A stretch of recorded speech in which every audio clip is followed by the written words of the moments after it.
दुर्ग से खबर है जहां पे दो युवकों का अपहरण किया गया है। भिलाई के सुभाष चौक से किया गया किडनैप, जबरन वाहन से बैठाकर ले गए आरोपी। पुलिस मामले की जांच में जुटी हुई है।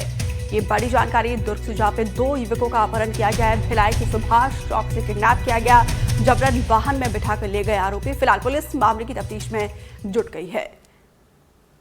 तो दो युवकों का देखिए किस तरीके से यहाँ पे अपहरण किया जाता है। भिलाई के सुभाष चौक से किडनैप किया जाता है और जबरन वाहन में बिठाकर इन दोनों युवकों को लेकर गए आरोपी। और इसी फुटेज के आधार पर अब पुलिस आगे की कार्रवाई कर रही है।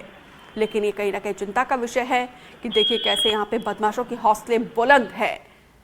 एक सरेराहा चौक से, जो कि व्यस्ततम इलाका होता है, वहां से दो युवकों का अपहरण किया जाता है। किसी प्रकार का कोई पुराना किसी से विवाद या पैसे का लेन? नहीं सर, कहीं कोई लेन देन नहीं, किसी से कोई विवाद नहीं। आप क्या मानते हैं, क्या कारण होगा उनको साथ में जाने का, क्या सोचते हैं? मैं तो कुछ नहीं सोचा, मेरे को समझ में नहीं आ रहा है कि ये क्या हो रहा है, कैसे हो रहा है। मैं तो क्या पढ़ाई को लेकर कहीं बाहर के बच्चे या उनसे जो बीच में कहीं बाहर थे क्या बच्चे? शुभम या विष्णु दोनों में से कोई या दोनों जन? नहीं सर, कहीं नहीं। कहीं जाए तो गाँव वाँव जाते हैं, घूम के आ जाते हैं 10 दिन 15 दिन, समझे ना। अभी 7-8 महीने पहले गांव गया था, गांव से घूम के आया। किसी प्रकार के बैटिंग ऐप में इन लोग की संलिप्तता या कुछ? नहीं सर, नहीं ऐसे कुछ नहीं सर। व्हाट्सएप में या फोन में किसी से बातचीत कुछ पता चला हो आपको? कुछ दिनों से आप परेशान रह रहे हैं? नहीं सर, मैं ऐसा कुछ में कोई बदलाव आपको दिखा हो? बच्चे लोग के? हाँ, बच्चे लोग के। नहीं सर, ऐसा कुछ नहीं दिखा, सब चीज़ सामान्य था। जी। सुभाष चौक में एक शुभम एग रोल चलाते हैं, दो संचालक हैं इसके, विष्णु शाह और शुभम शाह। उनके अपहरण की सूचना आई थी, जिस पर जो है अपराध पंजीबद्ध कर विवेचना में लिया गया है। आगे जांच की जा रही है। अभी ऐसी कोई भी चीज़ें मेरे समक्ष नहीं आई हैं, बट इसमें जांच की जा रही है और जैसा भी निर्देशन वरिष्ठ अधिकारियों से मिल रहा है उस हिसाब से जो है हम लोग अपनी कार्रवाई कर रहे हैं। चंद्रकांत शर्मा ज्यादा जानकारी के साथ लाइव जुड़े हैं। चंद्रकांत, कौन थे ये दोनों युवक जिनका किडनैप किया गया है और इस फुटेज के आधार पर पुलिस क्या कार्रवाई कर रही है?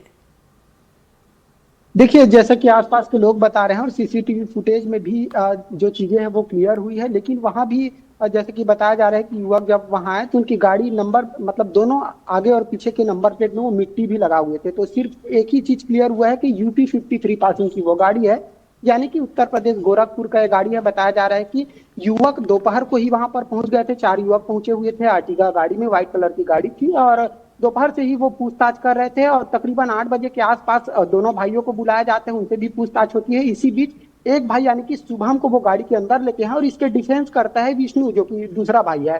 तो उसको भी गाड़ी के अंदर बैठाया जाता है और फिर वो वहां से निकल जाते हैं।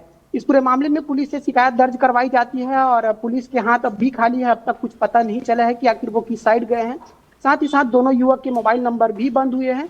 और ऐसे अगर युवकों के बारे में बात करें तो अपने पिताजी का जो दुकान है, अंडे का दुकान है, वहां पे वो बैठते हैं, एग रोल का दुकान है उनका। तो कल वहां वो अक्सर वहीं बैठा करते थे, तो वहीं से उनको जो है वो किडनैप किया गया है। दोनों युवक इंजीनियरिंग के बताया जा रहे हैं। हालांकि चर्चा शहर में कई तरह की हो रही है कि बेटिंग ऐप को लेकर भी कई बातें कही जा रही है, जैसा कि परिवार वाले भी बता रहे हैं कि हो सकता है कि पैसे से जुड़ा कुछ मामला हुआ हो। हालांकि ये जांच का विषय आगे ही देखना होगा कि आखिर किन कारणों से जो है उनका किडनैपिंग किया गया है। बिल्कुल चंद्रकांत, ये एकदम परिजन जो है चिंतित है, उनकी चिंता भी जायज है। लेकिन जिस तरीके से एक व्यस्ततम इलाके से दो युवकों का किडनैप किया जाता है, ये घटना कहीं ना कहीं पुलिस प्रशासन को, खाकी को, कानून को चुनौती देने वाली है।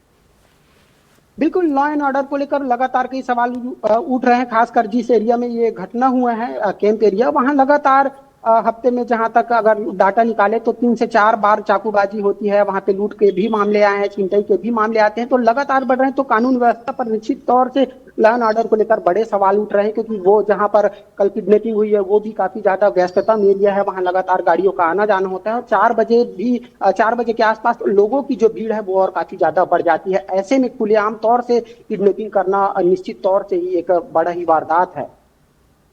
जी, बहुत बहुत शुक्रिया चंद्रकांत जानकारी देने के लिए।